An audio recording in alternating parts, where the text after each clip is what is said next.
Dan lagi pula kita khawatir kalau tiba-tiba Gibran yang naik. Nah itu dia yang saya bilang. Saya bilang kalau Gibran naik kan bagus. Nah itu yang saya bilang, Bu. Ibu sih sudah 82 tahun, saya nggak bisa berdebat sama ibu ya. Tapi presiden, kalau cuma 2 tahun, karakter teruji kalau ada kekuasaan. Sekarang saya mau tanya, di mana ada bukti Gibran bisa kerja selama wali kota? Terus ibu kira Pak Jokowi juga bisa kerja? Tamu saya kali ini istimewa. Biasanya beliau mengampu kanal YouTube-nya sendiri, Unpacking Indonesia. Dan saya sekarang ingin unpacking Bang Zulfan Lindan. Bang Zulfan, terima kasih datang ke Coklat TV. Ya Mas, sama-sama. Ini sudah keempat kali ya. Iya, udah beberapa kali kita ya, ini ya. Ini jadi yang 3 kali itu, ini kan sekarang Coklat TV reformasi. Yang pertama ya. Iya. Rebranding. Persiapan rebranding lah kita. Gini Bang Zulfan, saya kan cukup sering lah melihat Unpacking Indonesia ya. Dan saya banyak hal yang menarik, tapi saya kali ini ingin membicarakan isu terbaru lah ya, terkait dengan strategi yang dilakukan oleh PDIP menghadapi Jokowi. Jadi ini kira-kira hubungan PDIP dengan Jokowi, karena kan Bang Zulfan sebelum di Nasdem kan lama di PDIP, jadi tahu lah pasti dengan apa yang terjadi dalam dinamika di PDIP. Nah ini kan belakangan saya lihat ada strategi ofensif yang makin menguat ya. Terakhir Ahok, Ahok kan bilang memang Gibran bisa kerja, Jokowi bisa kerja gitu kan, ketika menanggapi pertanyaan ibu-ibu tua gitu. Sebelumnya ada Butet yang keras gitu kan, Guntur Soekarno Putro dan seterusnya. Jadi menurut Bang Zulfan, gimana Bang Zulfan melihat dinamika hubungan Jokowi dengan PDIP sekarang ya, atau dengan Bu Mega gitu? Sebenarnya kalau lihat ini bukan persoalan politik ya, walaupun dampaknya itu politik. Ini kan sebenarnya kekecewaan.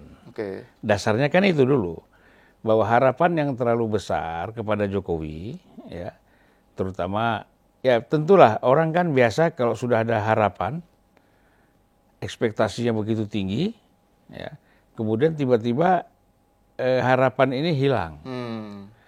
Ya tentu semuanya merasa kecewa. Nah, macam-macam persepsinya.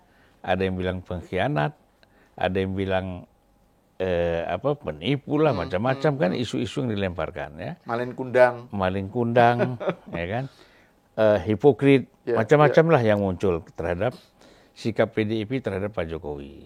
Nah, sebenarnya kan semuanya harus dilihat dari latar belakang.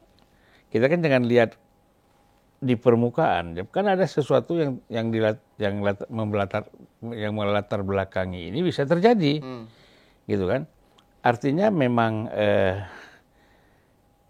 sikap, perilaku, tindakan dari internal PDIP, mulai Bu Mega sampai Sekjen dan lain-lain ya, terhadap Pak Jokowi, nah ini mungkin membuat Jokowi itu juga pertama tingkatnya resah kan. Setelah resah merasa tidak nyaman. Nah, tidak nyaman akhirnya mengambil sikap. Ya sikapnya ya kita pisah gitu loh.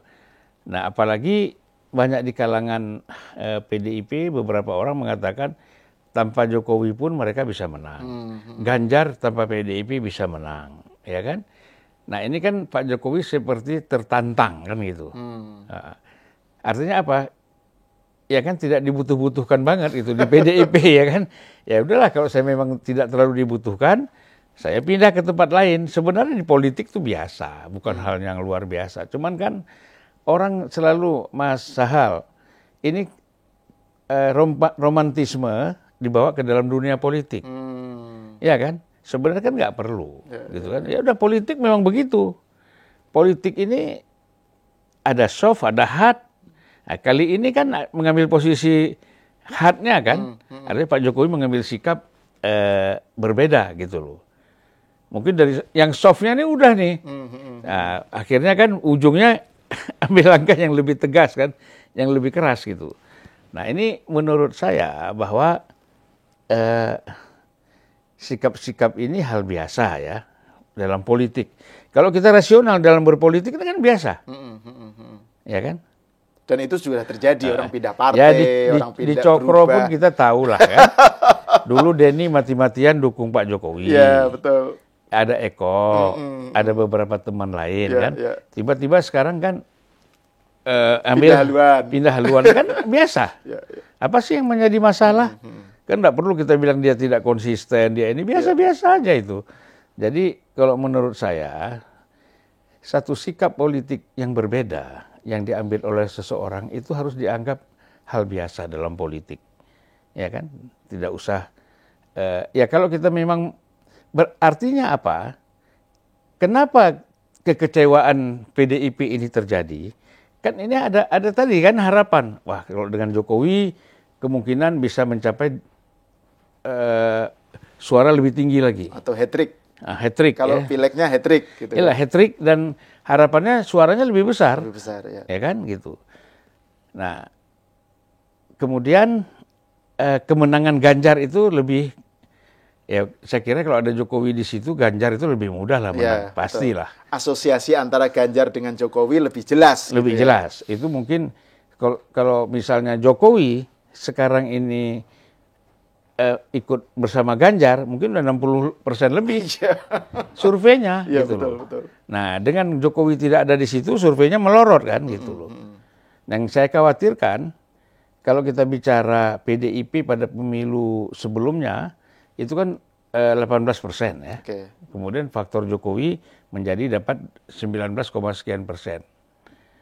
Ya, artinya ada penambahan dan sebelumnya bahkan 14%. 2009. 2009 ya. Faktor Jokowi menjadi tambah 5%. Menjadi 18%. Ya. Kemudian menjadi 19, sekian lah, hampir 21% lah. Ya, 20, sekian gitu loh. Nah, harapannya kan kalau bisa masih bersama Jokowi itu bisa 23% ke atas kan gitu misalnya. Apalagi Ganjar sebagai calon presiden. Wah, itu dahsyat betul itu. Betul. Saya kira itu satu sinergi yang luar biasa, kolaborasi Jokowi, Ganjar, PDIP. Wah. Dan itu dikonfirmasi dulu waktu awal-awal ketika belum ada kasus U20 kan Ganjar selalu leading kan ini. Iya. Hasil surveinya kan. Iya. Nah, jadi begitu orang membaca Pak Jokowi misalnya menyetujui Gibran Kaisang menjadi ketua umum PSI, Gibran masuk ke Wapres, itu mulai kan PDI menurun.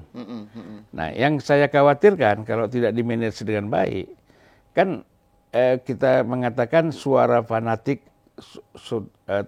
pemilih tradisionalnya PDIP itu, ya mungkin kan antara 14-18 misalnya. Oke. Jangan-jangan kalau ini tidak dimanage, Ganjar itu dapatnya di bawah 20. Makanya surveinya turun terus kan. Ya. Jadi suara Ganjar adalah suara PDIP.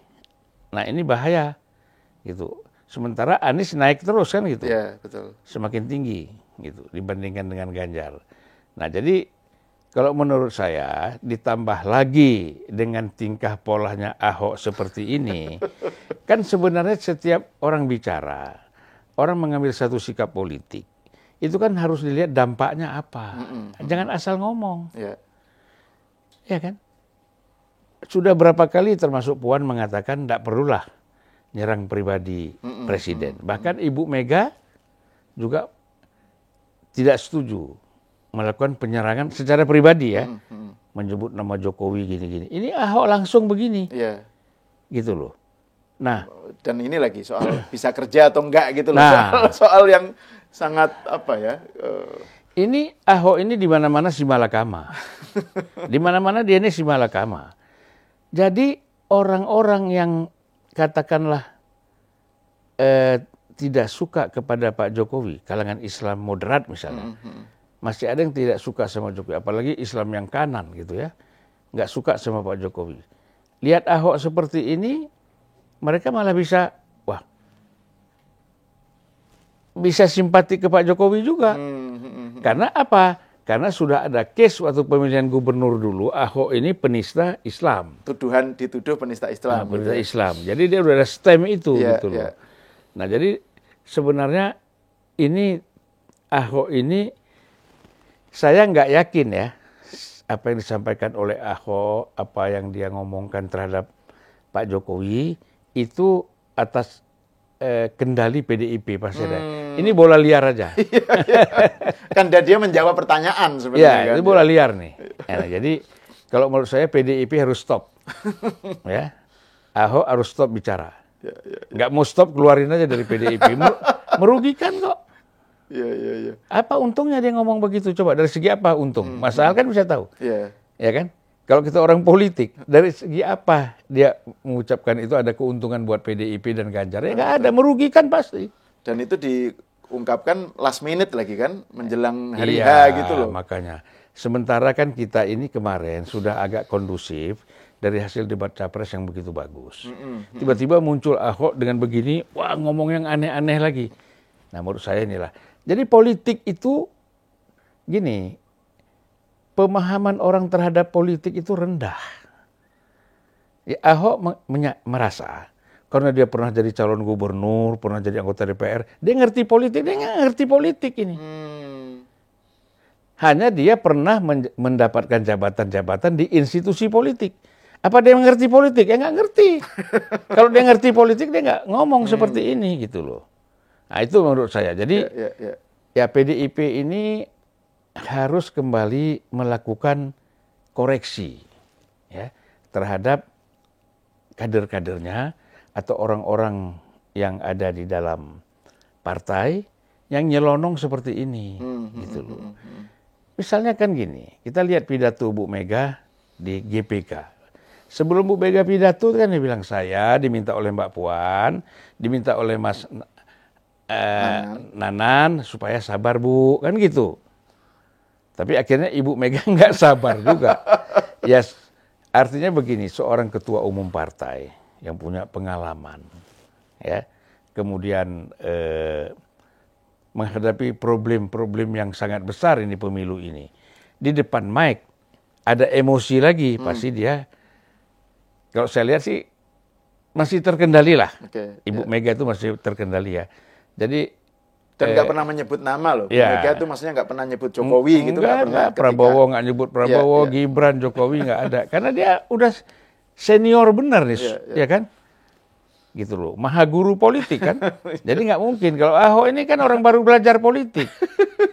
Ya kan? Di mana dia gini. Jadi kasihan gitu. Tidak semua orang menjadi anggota DPR.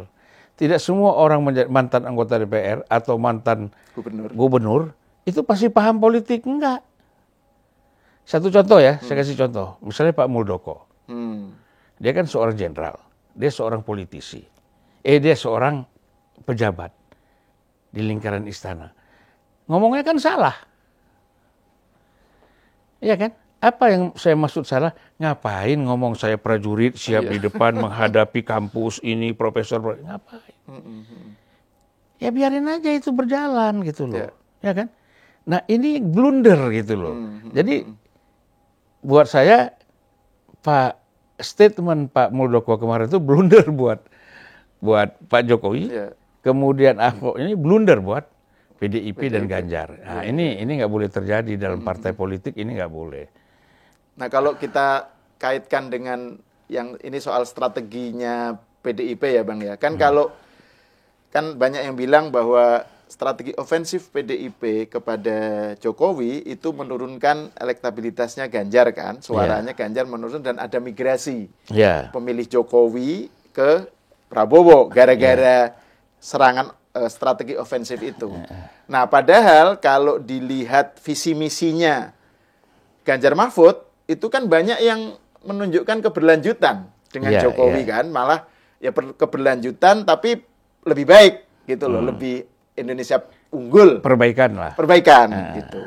Menjadi ofensif kan setelah Gibran jadi cawapresnya Prabowo yang Anda sebut tadi gara-gara ini kekecewaan, kemarahan gitu. Terus tapi sempat merestoring lagi kan, memperbaiki asosiasi Ganjar dengan Jokowi ditampilkan lagi oleh PDIP. Ya. Tapi sekarang ofensif lagi gitu. Nah itu gimana itu? Jadi, Nah inilah, sebenarnya kan dalam politik itu ada taktik dan strategi ya. Nah ini nampaknya sudah tidak menggunakan lagi pendekatan taktik, teknik, dan strategi. Akhirnya ya yang keluar itu emosional gitu loh. Nah oleh karena itu kan kalau kita lihat dari segi langkah-langkah ya, ini taktis ini terlalu dominan, sehingga membunuh strategi, mengorbankan strategi. Itu kan nggak boleh. Ya. Strateginya kan ingin bagaimana orang melihat Jokowi dengan Ganjar itu tidak ada persoalan. Ya. Oke, ada persoalan Gibran apa, tapi kita tetap ingin membangun satu image bahwa kita tetap bisa berjalan. Masih ada inilah, chemistry-nya masih ada gitu kan. Betul. Kan itu kan strateginya begitu. Ya. Dan itu digambarkan di visi misinya ya. Ya, tetapi begitu taktiknya terlalu dominan, langkah-langkah yang dilakukan justru menghancurkan, mengorbankan strategi. Kenapa? Karena tidak memanage orang-orang ini seperti Ahok, seperti yang lain-lain. Itu tidak Ada dimanage. Butet, kemudian Kalau Butet kan Guru. bukan PDIP. Oke, ya. Misalnya Mas Guntur Ya, ya. Mas Guntur ya. Mas Sorry, Guntur. Kalau bukan Butet sih dia bebas saja sih, seniman bukan. Oke, ya. Tapi kalau Mas Guntur misalnya, Ya. sebenarnya kan tidak perlu ngomong seperti itu. Orang jadi takut ini sama Ganjar. Wah, ini kok presiden aja mau diapa-apain bagaimana orang biasa. Jadi kesan nanti kalau Ganjar berkuasa itu menjadi otoriter, jadi orang takut. Bayangkan loh. Apalagi kan di PDIP dikenal sebagai petugas partai. Bisa jadi omongannya apa yang disampaikan oleh Mas Guntur itu menjadi pikiran Mbak Mega juga. Ya kan? Nah, jadi menurut saya banyak sekali kalau kita bicara sikap-sikap PDIP terhadap keluarga besar ya, keluarga besar PDIP terhadap situasi politik kita sekarang, khususnya berkaitan dengan Pak Jokowi misalnya, itu banyak sekali blunder saya lihat, gitu loh. Jadi ini harus dirubah. Masih ada nggak waktu untuk memperbaiki ini? Waktu kan tinggal berapa hari lagi? Iya. Kalau ada 2 putaran lebih panjang waktunya. Ya, kalau saya itu bukan apa-apa ya, kayaknya untuk 2 putaran kayak agak sulit ya. Agak sulit. Tapi memang nanti kita lihat quick count ya. Quick count sendiri mungkin nanti ada perbedaan-perbedaan. Saya nggak tahu apakah nanti Saiful Muzani atau EF akan mengeluarkan quick count juga. Sementara kan mereka selama ini tidak ada survei yang mereka publish. Ya kan? Nah ini etikanya seperti apa? Harusnya kan dari sekarang dia kalau memang mau masuk ke quick count, dia harus publish dong. Sebelum-sebelumnya memang sekian. Yang tiba-tiba mendadak di ujung begini gitu misalnya kita kan nggak tahu misalnya. Tapi saya mengharapkan tidak ada kekacauan lah ya dalam perhitungan quick count nanti. Itu harapan kita, Mas. Ya, betul. Nah, kalau kembali ke soal PDIP, karena saya kan kalau Bang Zulfan ini kan lama tahu dalemannya PDIP lah ya. Kan katanya ada 2 kubu di PDIP ya, yang frontal ke Jokowi ya, yang ofensif itu, dengan yang lebih akomodatif, lebih apa ya, pengen menjaga hubungan yang harmonis lah dengan Pak Jokowi, meskipun Pak Jokowi sudah dianggap mengasih endorsement ke 02. Kan ada kubu Mbak Puan dan kubu Mas Nanan katanya. Itu seberapa jauh memang terjadi di PDIP semacam itu? Ya sebenarnya secara kekeluargaan ya, kalau saya lihat Mas Nanan dengan Mbak Puan itu kan masalahnya nggak ada. Tapi kan problemnya memang di masing-masing ini ada jubir-jubirnya nih. Oke. Jubirnya Mas Nanan itu kan Mas Hasto. Ya. Jubirnya Mbak Puan itu Bambang Pacul misalnya. Nah kalau kita lihat langkah-langkah, ucapan-ucapan yang dilakukan oleh Bambang Pacul itu soft sekali ya terhadap Pak Jokowi dan Gibran dan termasuk dengan Pak Prabowo tidak pernah nyerang gitu loh. Nah, sementara ini kan Mas Hasto nyerang terus, gitu kan. Nah Kalau kita lihat kan ini Mas Hasto ini kan representasinya Mas Nanan. Ya. Nah, apakah itu juga sepenuhnya sikapnya Mas Nanan, kita nggak tahu ya. Saya kira kalau saya lihat polanya Mas Nanan itu kan orangnya soft juga, gitu loh. Nah, cuman memang karena kebetulan juru bicaranya Sekjen, ya. Terus Sekjen kan tentu saja sebagai orang kedua di partai, ini dia kan merasa bahwa punya otoritas juga untuk ngomong, gitu loh. Terlepas dari ini apakah ada kaitannya dengan Mas Nanan atau tidak, gitu kan. Tapi kan Sekjen bisa sendiri, gitu loh. Cuman dia sudah diblok, soalnya dia ada di Mas Nanan, gitu kan. Nah, jadi memang Puan ini membangun pola komunikasi untuk dia sudah berpikir dari sekarang. Apa sih? Toh nanti kita selesai pemilu ini kan bersama lagi. Pasti bersama lagi, nggak mungkin nggak bersama. Mungkin antara Ibu Mega dengan Pak Jokowi agak susah, ya kan? Tetapi kan antara Mbak Puan dengan Gibran, ya kan? Dengan yang katakanlah kalau jadi ketua umum, ketemu juga ketua umum PSI namanya Kaisang, gitu kan? Nah jadi ini harus dibangun jangan nanti, sekarang tuh harus dibangun komunikasi sehingga tidak mendadak gitu. Nah ini langkah yang diambil oleh Mbak Puan ini kan langkah-langkah, ya kalau dalam Islam kita ambil silaturahim nih. Langkah silaturahim kan. Jadi jangan sampai terputus. Dan itu banyak orang yang mengingatkan dengan itu, mengaitkannya dengan wah ini kayak Taufik Kemas. Gitu. Oh ya, Mas Taufik tuh gitu. Mas Taufik itu HMI yang masuk PDIP pertama itu kan saya. Ya kan? Dia selalu bilang, Pan, ajak sebanyak-banyaknya kawan-kawan HMI untuk masuk ke dalam PDIP. Dan kalau nggak salah waktu itu Bang Zulfan pernah bilang bahwa yang menyarankan masuk PDIP Gus Dur ya?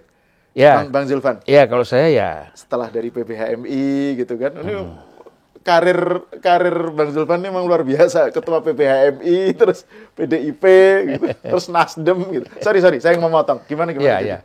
Nah, jadi kalau kita lihat dari situ, langkah-langkah Mas Taufik itu seperti itu. Memang tidak ada lagi di dalam PDIP ya yang mempunyai kemampuan.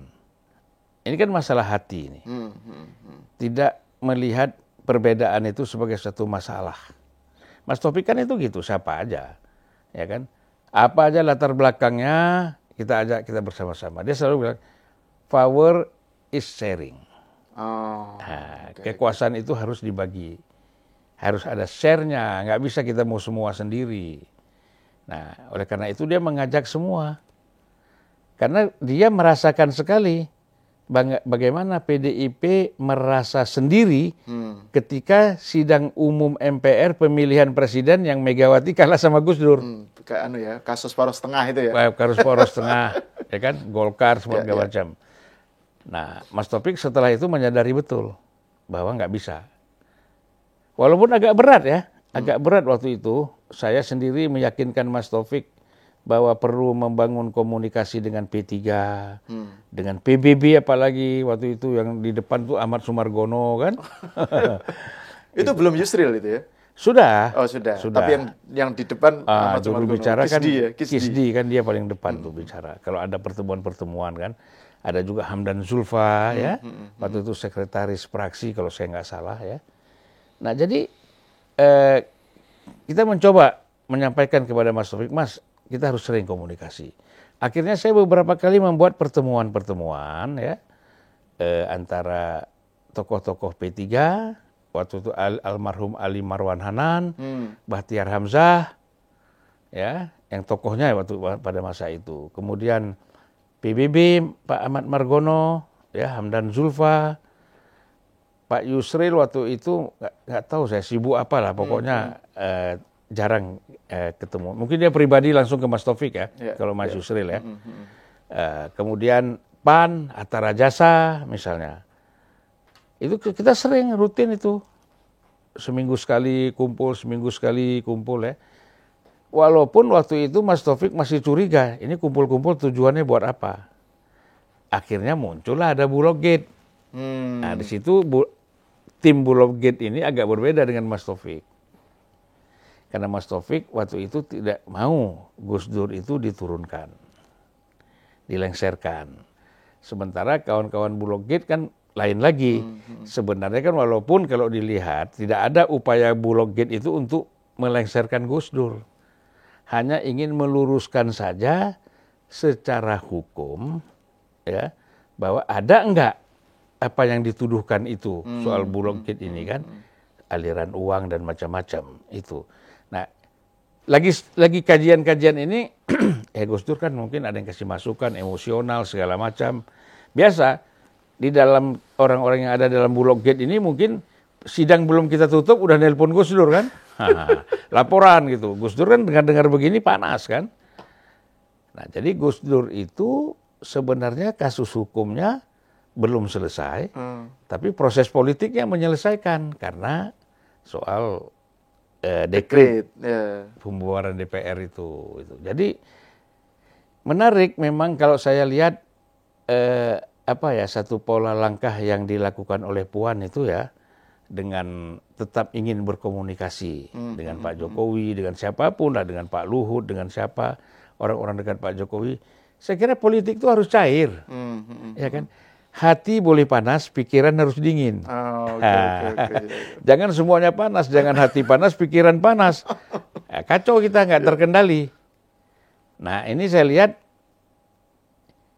tidak tepat juga kalau ini kita terapkan kepada Ahok. Ahok ini memang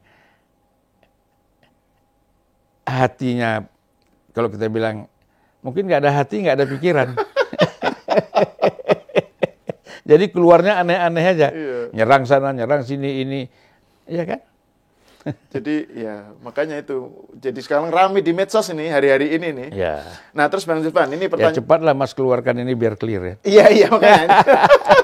Makanya ini segera kita bicarakan. Ya? Silakan. Nah terus ini yang terakhir ini. Kan saya masih mau membahas soal dinamika hubungan PDIP dengan Pak Jokowi, juga Megawati dengan Pak Jokowi lah. Ini kan di satu sisi strategi ofensif tadi yang kita bicarakan, tapi di sisi lain kan posisi Pak Jokowi dan Gibran itu kan masih sebagai orang PDIP. Anggota PDIP sah. Kan. Jadi nggak ada pemecatan atau nggak ada kayak gitulah gitu. Terus di sisi lain menteri-menteri PDIP juga masih di Pak Jokowi. Iya, ya kan? Meskipun ada yang Mas Hasto atau apa bilang bahwa mereka sudah pengen mundur tapi ditahan oleh Bu Mega gitu. Tapi kan ini tetap faktanya masih ada di dalam. Meskipun Pak Mahfud keluar, tapi kan tidak ada diikuti rombongan menteri PDIP keluar gitu. Nah, ini gimana menunjukkan gimana membaca hubungan yang agak rumit ini, di satu sisi ofensif dari pihak PDIP-nya ke Jokowi, tapi di sisi lain masih ada menteri di kabinet. Terus Pak Jokowi dan Gibran masih sebagai orang PDIP, itu. Ya, itulah yang saya katakan secara taktis dan strategik tabrakan. Iya kan? Jadi tidak disusun dengan baik. Mana sih hal-hal yang kita masuk dengan strategis, mana hal-hal yang kita masuk dengan taktis. Jangan campur aduk, kacau ini. Gitu loh. Nah, yang kedua, memang sebenarnya bagi PDIP tidak ingin betul-betul membangun kesan sudah berseberangan diametral dengan Pak Jokowi. Itu kan kita lihat. Artinya apa? Secara organisatoris ini memang ingin tetap dijaga. Sekarang yang penyerangan-penyerangan ini dilakukan oleh personal. Gitu loh. Tapi secara organisatoris tidak, gitu loh. Ya buktinya apa? Masih anggota PDIP, masih sah sebagai anggota PDIP.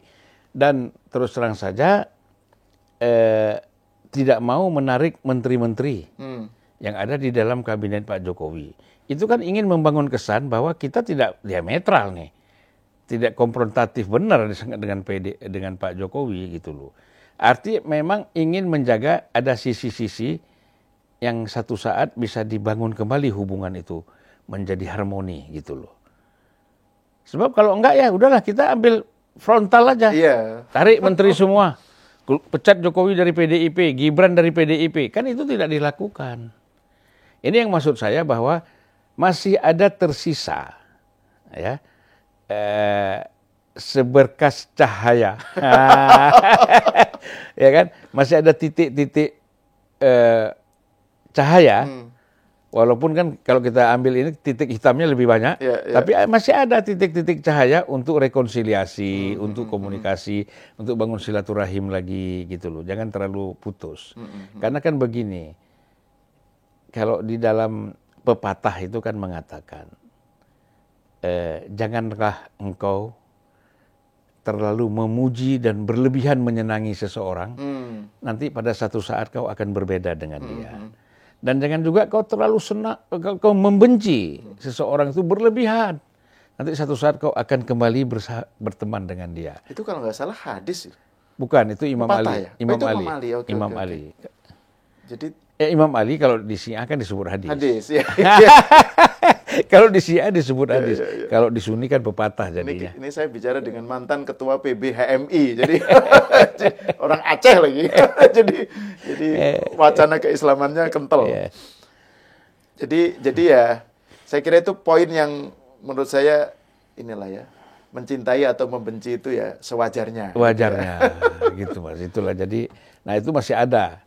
Ya, jadi siapapun lah, termasuk pada satu situasi nanti, yang namanya manusia ini kan hatinya bisa luluh, lentur, ya, yang ketika ada hal-hal satu peristiwa tertentu nanti bisa saja saling memaafkan, ya kan? Ini kan emosi-emosi ini sekarang bisa saling memaafkan. Kita jangan mengatakan pasti ibu tidak mau lagi ketemu Jokowi, pasti. Yang bisa pasti itu Allah. Ya kan, kalau selama manusia sedikit aja dibalik sama Allah, ya kan? Allah bilang gini, kau terima. Ya itu kita jangan lupa itu kan. Dan itu kan kalau dalam bahasa Arab kolbu itu, kolbu, takolub kan, bisa hati dari kata kolbu itu ya bisa takolub gitu, bisa berubah-ubah. Berubah-ubah. Jadi ya memang begitulah manusia gitu ya. Jadi Bang Zulfan, terima kasih atas diskusinya.